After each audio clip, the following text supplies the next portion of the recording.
Hello, I'm Dale Matthews, and I'm joined tonight only by Mike Jones. Hello, Mike Hey, Jones. Dale, how's it going, man? Thanks for joining us. Okay, Uh, yes, I'm just figuring out this technology thing, so I'm glad I was able to figure it out to join you this one night only. yes, that's great. Now, you remember the video, the SOS or cuffs video that we showed you with the kid that was sitting there and he's looking and he was Yes, despondent about what's that? yes. Well, as you can see here, for all that lying and staging of videos and Mm, pretending like this was, shot on he's now in jail. That's what this yes, picture is. yes. See, trying to be deceptive. Look what it gets you. Yeah, well, the commissioners haven't learned that lesson yet because there's no lesson to learn. Your grandmother told you always Yeah. stay on the straight and narrow. Yes, right. Well, straight, I don't know. It's hard to be straight these days. Not for me now, but maybe for Yes, Mike. Yes, but so many people. Bruce yes. Jenner, hard to be straight. Well, they say that he is, but oh, never mind. Yeah. Yeah, who knows? Okay. Yes. But he's plastered on the front of every magazine that exists. Oh, U.S. you know News what? and World Report? What? I got What? to tell you that is the most ridiculous thing. The day after that whole thing broke, you come into Facebook. Oh, I have my first cup of coffee. I'm just going to enjoy a little Facebook browsing. Oh no, it's nothing but Bruce Jenner. Oh, I'm sorry, Caitlyn. Everywhere, everywhere. Now, why would he be on Unbelievable. the cover of Plumber's Journal? Oh, well, but see, he didn't have anything Hey, done with any of his plumbing. No, he yeah. said he didn't. So, Yes, it doesn't matter though. I saw a funny meme today on Facebook. It's a picture of Bruce Jenner, and he wasn't really that happy, and he had kind of his long hair, and it was out, And this is before he discovered professional makeup and wardrobe and all this. And it says. He's sitting in the cab of this truck, and he says, "Sorry, I'm late. I was having tranny problems." uh, uh, see, I generally don't find mimes that interesting, but this mime Yes. that you found, yeah, okay. Yes, that's So, very funny. we're going to let you in on our newsroom. Now, nobody ever does that, and you certainly wouldn't do it at the Courier, and you know why. All these jokes make themselves. But what we've been trying to do is isolate the facts from the conjecture on a Mm, story having to do with marijuana and with hemp. And mm, here's what we know so far. This is actually from a story in the Portland Oregonian. They're writing about Josephine County. So there's some research that's been done about this, but we're trying to connect the dots and figure out what's happening. mm. Keep in mind that when we give you these details, this is what we know. There's a bit of conjecture. There's a bit of material that must be further researched. And I've been cautioning everybody, don't make declarations of fact until you hear this. So join us here in our newsroom. That's newsroom talk. That's not playing the piano. I'm going to have to give Dale some sound effects. And we're going to include you in on our discussion about what's fact, what's fiction, what's not proven, what is proven. Okay, so here's what we know so far. We see an aerial picture of land that is supposed to belong to Cheryl Walker that's out in the Williams area near Hidden Valley High School. Okay, Right. Cheryl Walker, county commissioner. And the story is about some kind of crop of hemp that has been planted on Cheryl Walker's property. Really? Mm-hmm. And it's part of a group led by real estate developer Cliff Thomason. Oh, really? Mm-hmm. Of SOS fame. Cliff stopped me in the hallway the other day and was extolling the virtues of hemp. And I'm like, why are you doing this? And he was trying to tell me that hemp is more profitable pound for pound than marijuana. Are you smoking this? You know what? Yes, No, it's yes. not.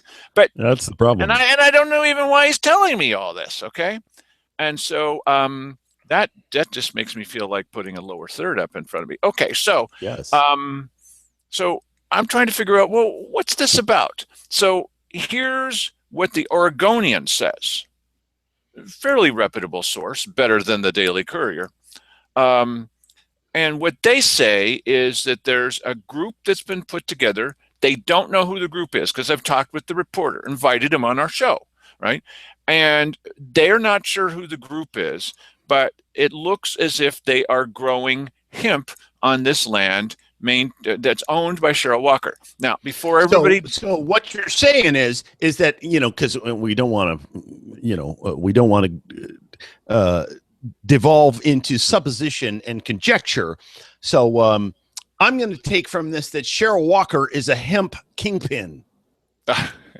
this is just exactly the kind of thing we need to be careful about because we have a Oh, reputation in this community, and what we want to be careful. We don't want to go off half-cocked. We don't want to start saying things that are wrong. There are a right. number of dots that can be connected. Simon Hare indicated, I can't connect the dots. Okay, we're going to try to look at some of the possibilities of this. We're going to do it at the beginning of the show, and then we're going to go to jail. You'll like it. You'll see. This is where we belong. Yes. And so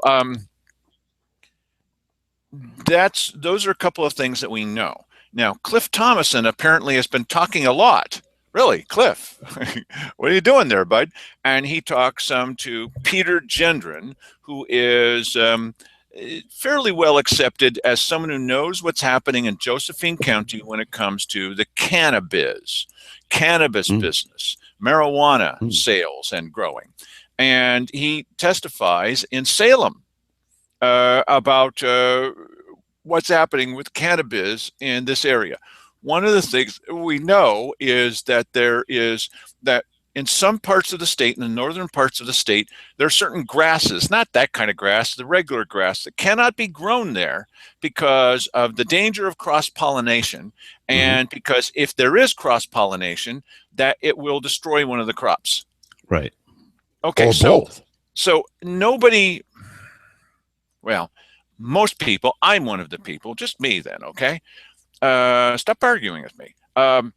They don't want to put restrictions on people doing what's good for them. But like the old libertarian philosophy, your rights end where my nose begins. And so swing around all that you want to, but don't put me out of business because you're exercising your freedoms.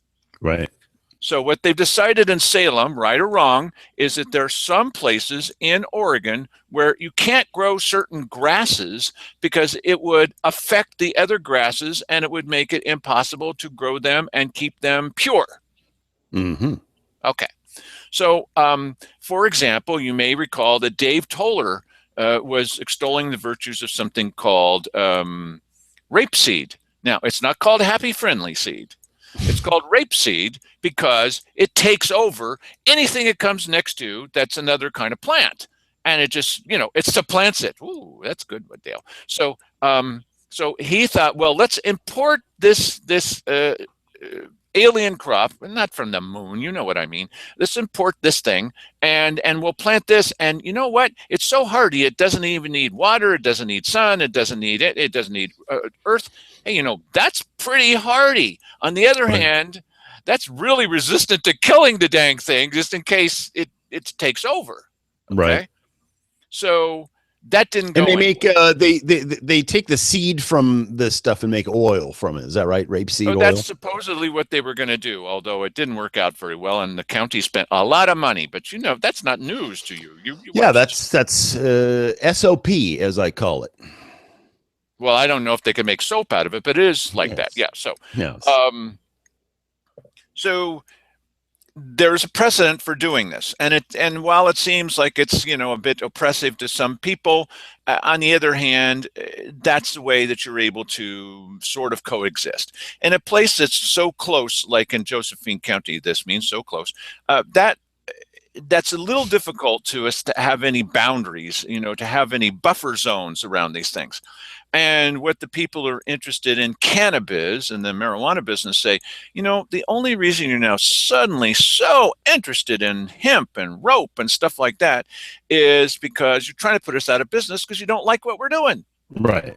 There's probably some truth to that. Yeah, I think that's a logical theory. Yes. Because apparently now, we'll tell you the best that we know, apparently what happens is if you do plant hemp, because it's a related plant, that it has this tendency to destroy your marijuana crop, And in July, it's going to be legal.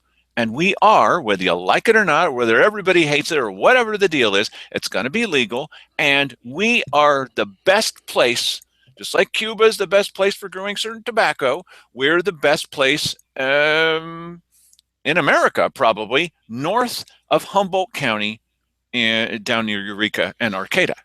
Mm-hmm. And probably the best east of Hawaii.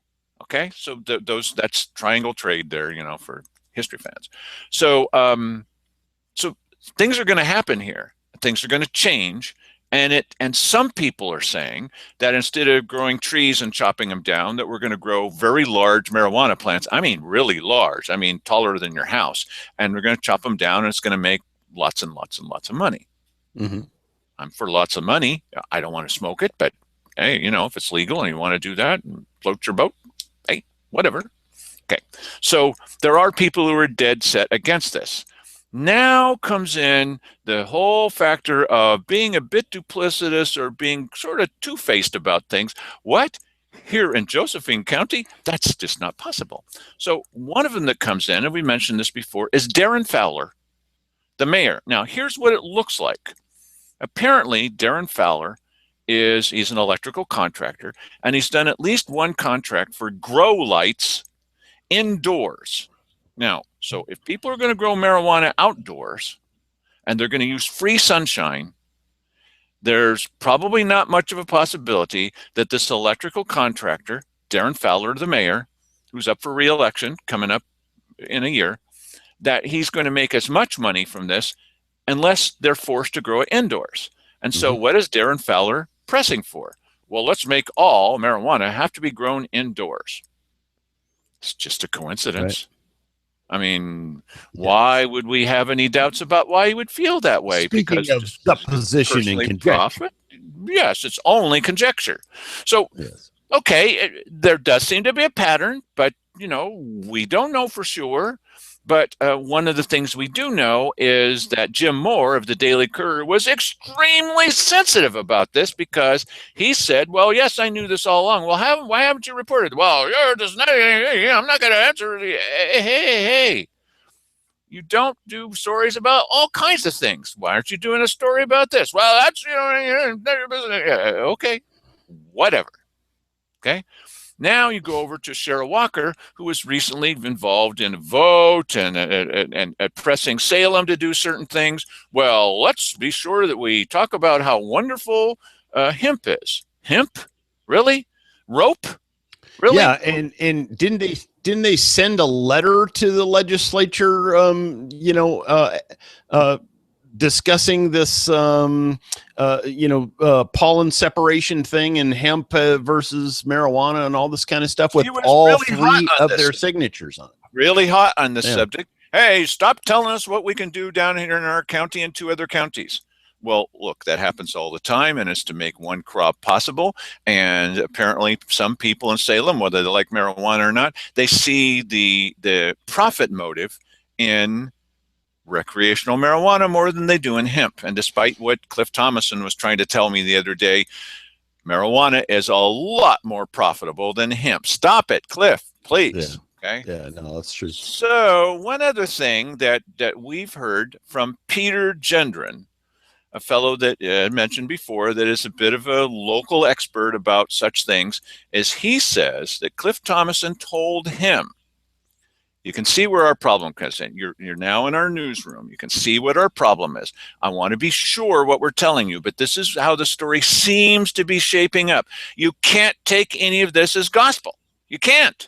Okay? But these are the things we're trying to find out. Apparently, straight from the source, Cliff Thomason told Peter Gendron, well, we had a little trouble with our hemp crop.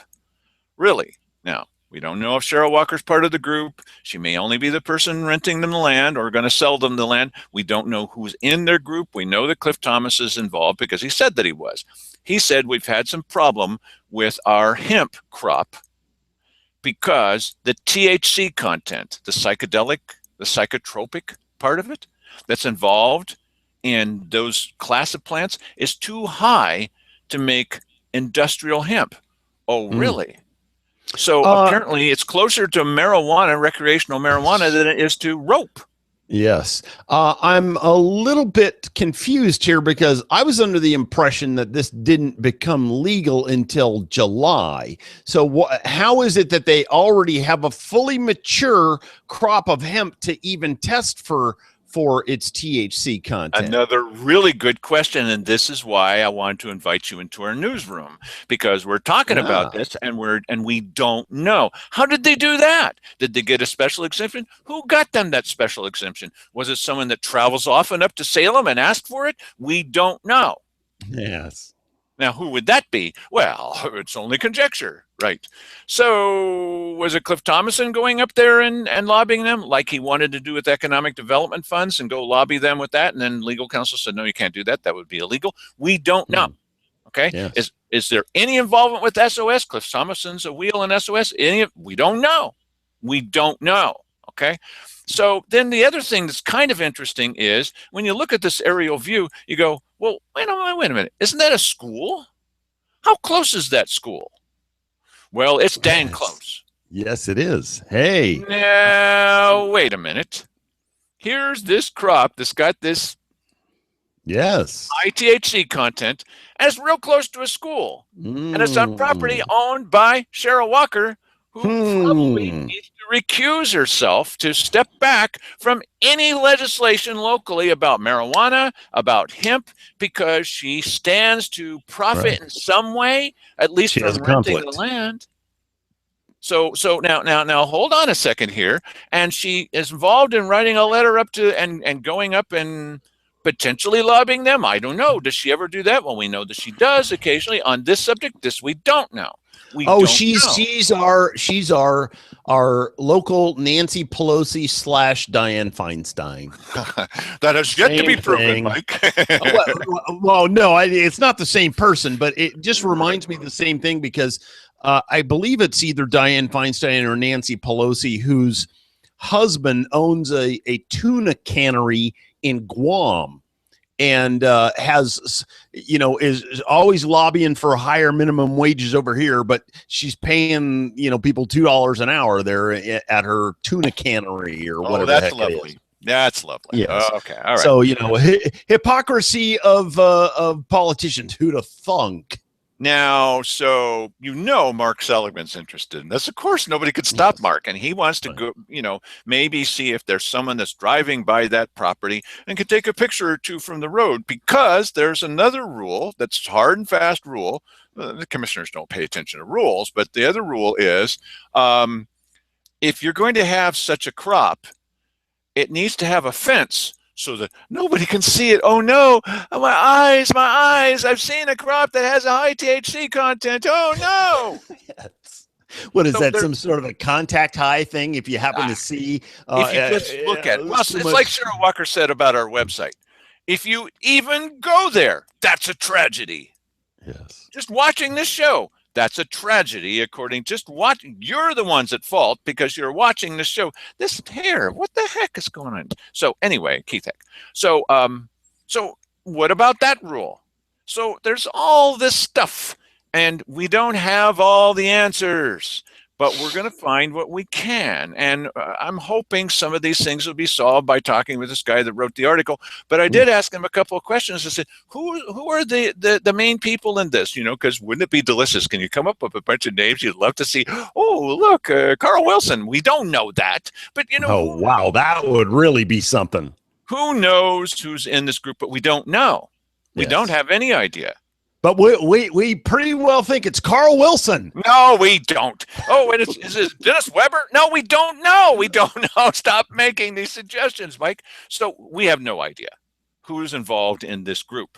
But it does smack a little bit of this holier than thou. Why, I don't think I like that very much. And then, okay, but one final thing, because what we say in the newsroom is always follow the money. Mm-hmm. So apparently, okay, from what we've been able to find out so far, it's still not quite gelling into a story, but it looks like it's becoming something.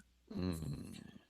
So apparently there's this new thing that's going to kick in, that once the state says, okay, now you cannot grow hemp in these 3 counties. So Mm-hmm. we're sorry. Um, we're going to reimburse you for you having to destroy your hemp crop. Oh, Oh, really? you know, where can I get on a list of people who's informed of these things coming down the pike so I can take advantage of them myself? And why You are know, some people very well informed and profiting from this, and others don't know anything about it? hmm. Well, So I guess it's who you know. it might be that. So these are the stories that are in their nascent form, in their infant form, and we're going to find out what we can. You need to be cautious about what you say, because I've already heard people say, "Well, she's making it right." No, we don't know that.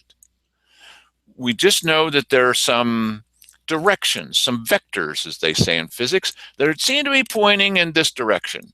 And we'll follow those vectors and we'll see where this story ends up. I'm for the profit Okay. motive, but I'm kind of against hypocrisy. So, okay, so will anybody end up here? Well, we will, in a way of speaking, And, because and and we're hoping that you'll come and bail us out yes, because yes. neither one of us has any money. No, we don't, which is also a very good thing because the bad guys know that and they say, well, I'm going to take you to court because you said something that was true that I did and showed videotape and I don't like it. Yes. Good luck with having a dime. Yes. I might as well keep it that way. Okay, so there is a certain amount of.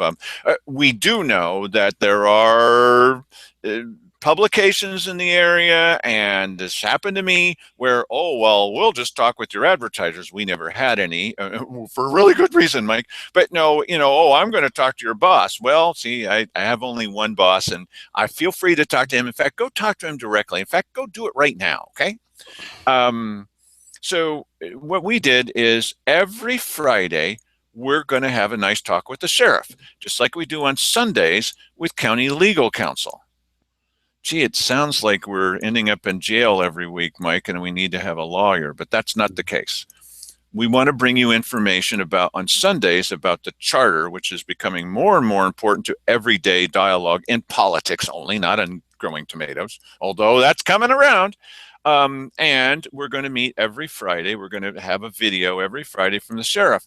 And so when we were talking with him about things having to do with the jail, oh, would you like to go see it? Yeah. Well, you've never been here before? No. How about you, Mike? You want to confess to how many times you've been in jail? No, I've never. That is the first time I've ever been inside any jail. Yeah, likely story. So, Yes. so we're going to play back a video for you. It's a bit long form, but I think that you're going to find it interesting about what the jail looks like inside. And he makes a couple of references to stories that we're going to tell you a little bit later about religious freedom inside the jail and about access to inmates. Because not everybody in the jail, I know some people find this hard to believe, not everybody in jail is completely guilty or innocent. So we're going to take a look inside the jail and everywhere but the control room. And I also made the decision as the cameraman, I did not want to include anyone in jail on our video. So I could have, I don't want to do that. Okay, it's my choice. So why don't you come with us? We're going to jail. Never made to be a sheriff's office. It was made to be a jail. So we go through our. Oh wow, we are going through the bathroom. I thought you were kidding. Oh, I see. I get it. Okay, that's the locker room, and naturally, it has a bathroom. Yes, it does. Well, how are you, Sheriff? Hello, gentlemen. I always knew Mike could be going to jail. I just didn't think I'd have it on tape. Yeah, and you guys have never been in here? No. Okay. So right now, there's a control room tech should be watching us here through the camera, and they'll pop this door once they see us, unless you guys would let them know that we're here. So head on in here. Gee, I hope this isn't a trick. Yeah, right. Now we go into he has us right where he wants us right now. and this is where the security, starts to happen. This is where, basically the control room tech has complete control of our movements and everyone's movements within the facility. Right. Come on in here. I'll show you. Kind of take you from the very beginning of where someone comes into the jail and is pushed, through the jail. Was you on?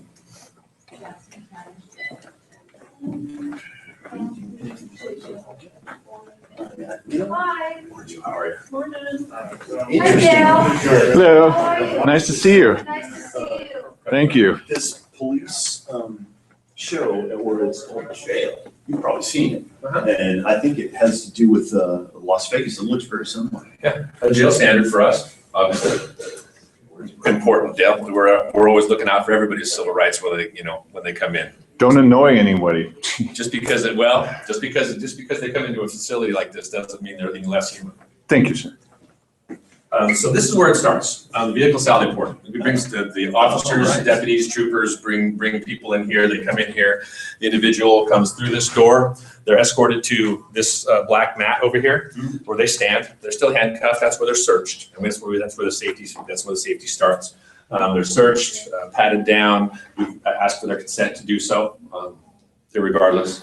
And then basically their property is taken from them if there's something in their pockets or things like that. And we'll keep that and store that back in here in the property room until they're released. And then they can get it when they're released. And they're actually released through the same door, and it goes out that door up to the side of the building there.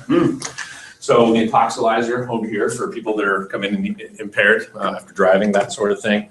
That's where they are. We use that. That's what that looks like. So if you've never seen an intoxilizer or what the breath samples are. Does it only work on alcohol? Yes, that is specifically a alcohol. Is there some sort of science to the cherry color scheme in here? It's been like this. I don't know. I do not know. So 6 different holding areas is where people are held initially until for the booking process. Somebody's brought in and we'll get them dressed down and that sort of thing. Contact us. Yeah. Name jail 440. 4440.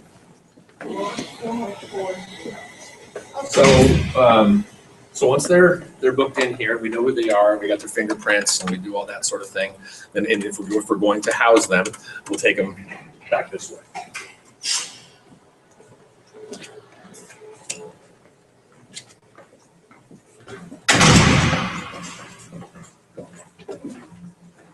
Sometimes there's hearings here in the jail. We'll have a hearing room.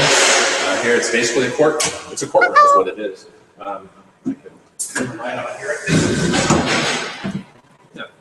So this is actually where there's like sentencings and things like that. I mean, Mr. Goins was just sentenced in here just the other day, and he's now finally out of our facility up to the Department of Corrections for aggravated murder charges. So you have a big screen over here. And then also there's a screen there that if one of the inmates goes over to that small chair there, and there is no judge in here, they can be arraigned via this, and that's shot into the courthouse. Oh, so gotcha. Yeah, it saves time. It saves a lot of time and money not having to transport people back and forth. Right. Okay. So you can see that long hallway here. Are you familiar with LIPSIC, Dale? Yes, Local sir. Public Safety? Sure. I've been to many of their meetings. Nate Graham is working with me, and we're trying to get some more money from reinvestment funds from the state.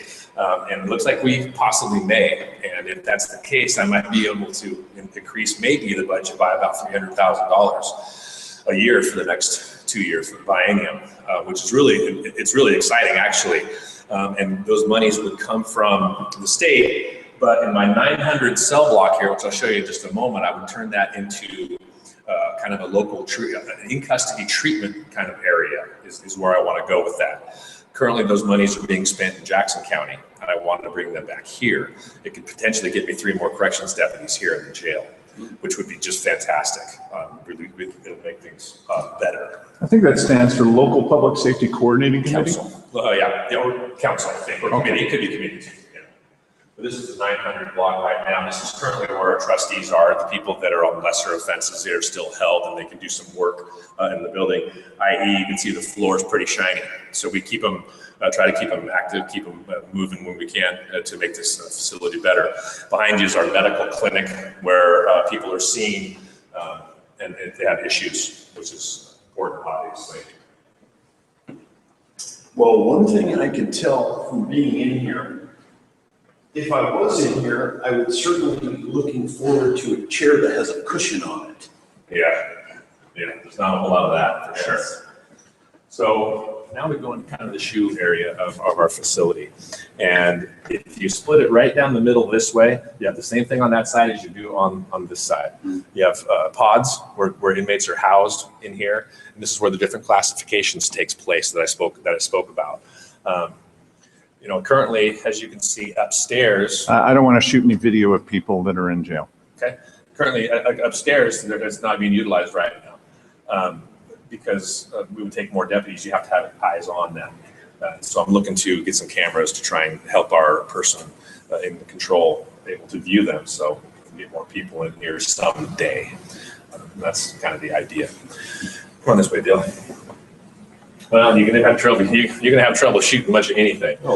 This is our outside facility where they can go out and actually get some exercise in the outdoors. And you can, as soon as he walks by, you can probably want to video and you can pan over and look. And now you could, yeah, you're fine now. That's not much to see, but yes. That's not much to see, but that's what it is when we talk about being able to go outside for an hour a day. Oh, because it has some light that comes in from the outside. It is, yeah, it is. Yeah. Would that be a tough wall to get up? Yeah, I don't think so. Yes, I don't think anybody's getting up that wall. Jackie Chan. So yeah, maybe he could, huh? So this is when I told you about the lockdown portion of it, where people are in for 23 hours a day. This is basically it. And then that gentleman there is out for an hour, and he'll go out and do his thing for an hour, and then he'll go back into his cell. And that's again the classification of the inmates is where that stands. Now this says cell block 500 max. Maximum security? Well, yeah, basically it's not as high as what you see there when they're locked down 23, because they still have, although these are individuals, looks like they're not locked down right now. So max is not necessarily max. The women's pod over here behind me. So, and then as you can see, Dale, if you look up this way with your camera, that's our control room. That's the brains of this place, and that's where, yeah. We won't be shooting in there. Well, yeah, that's true. That's true. So again, you have another male pod here. This is for an individual that we're concerned about for mental health and suicide type things. So we'll have if we run into a real problem, this is what we have here.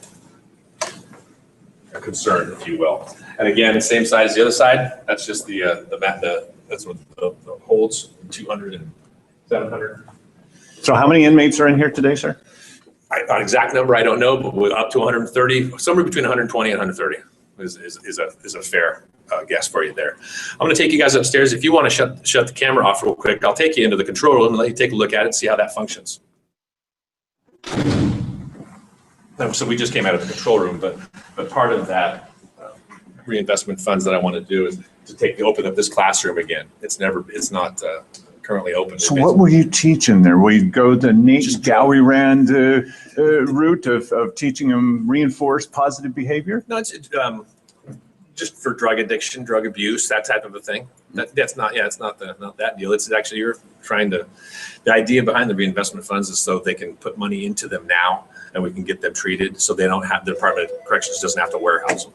Right. Yeah, That makes sense. Yeah, it's better for them. Saving money in the long run. Better for them, better for us, better for everybody involved.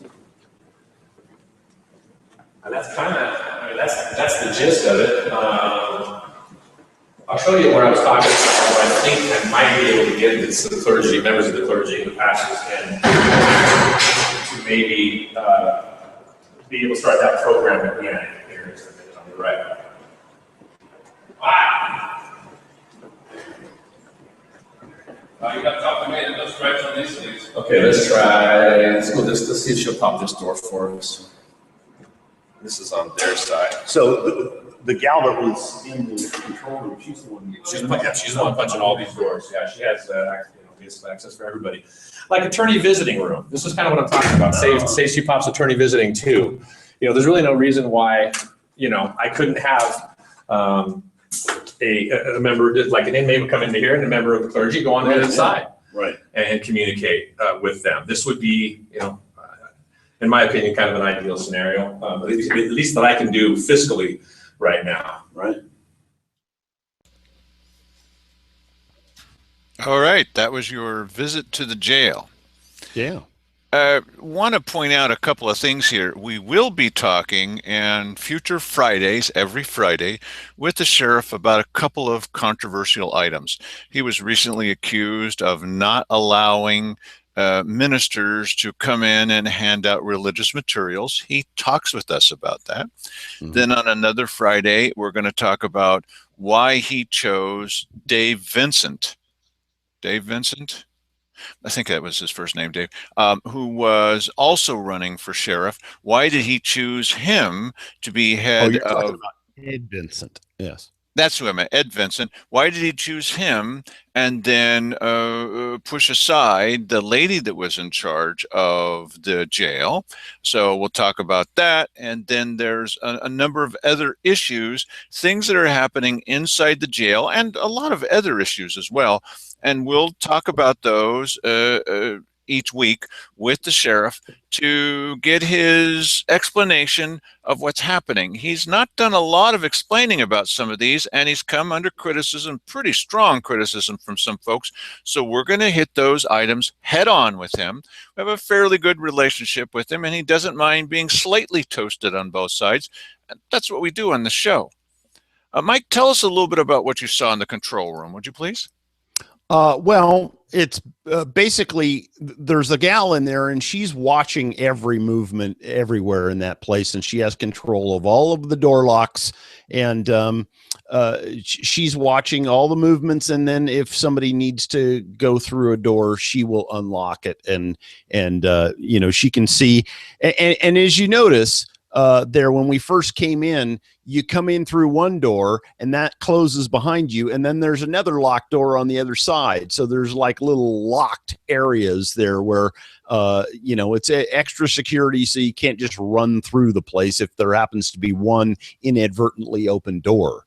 And so anyway, that gal up there, she is the all-seeing eye. So I would wager to say that all of our viewers have not been in the jail to see such things. Mike, what's your impression? What was the thing that you found the most interesting about this visit to the jail? It's a very uncomfortable place, and I would hope that people can see that by watching this video and not want to go there. It's certainly a costly place to run. There isn't any question about that. I don't like the colors in there. Yeah, it's not a cheery place. It's punitive. That's what it's about. I mean, if you crime and punishment. Yes, if you go to a place like that, you're being punished, and so you shouldn't expect to have a cheery place to be. They had concrete benches in there. I mean, let me tell you, that would be very, very uncomfortable if you were laying on concrete benches for any given period of time. If you happen to spend a few hours in the drunk tank, you would hopefully not want to come back. Hopefully you'd be able to remember some of that. Well, I hear in the winter months that it gets dang cold in there, and a number of people have said, hey, listen, couldn't we have a second blanket? I mean, really, just maybe lay on one of them and put the other one over us? Because if you can imagine in the winter months, now you could say, well, they deserve anything they get. Yeah, that's true, but as well as I do that not everybody that ends up in jail is guilty. That just happens. And even if they're in there, you don't want them freezing to death. Just think of the lawsuit. Yeah, they should. Yeah, they should heat the place. Yes, and I'm sure they do. Yeah, laying on concrete on a cold winter's evening. Well, okay. I'm sure that they have mattresses within the cells, and people are not going to be sleeping on concrete slabs. I'm There's sure plenty of people would like to see that happen anyway. Yes. Yes, The other that's true. thing about crime and punishment, or just punishment, is this is the first time either one of us has ever been allowed in the jail, and probably you too. And part of the reason behind that is the commissioners did not want people going in there, and the former sheriff would absolutely refuse to let us go in there. And one of the reasons, and this was said to me out in the hallway one time, is, well, you're very critical of this county government. Yeah, well, then don't expect any favors. Okay, well, Yeah. things are a little bit different now. One of them is we have a new sheriff. There's a new sheriff in town. And the other one is you're getting most of your political news from us. You're not going to get it other places. So, okay, so more people want us to see what the facts are. That's nice. That's a beginning. Yep. A little transparency.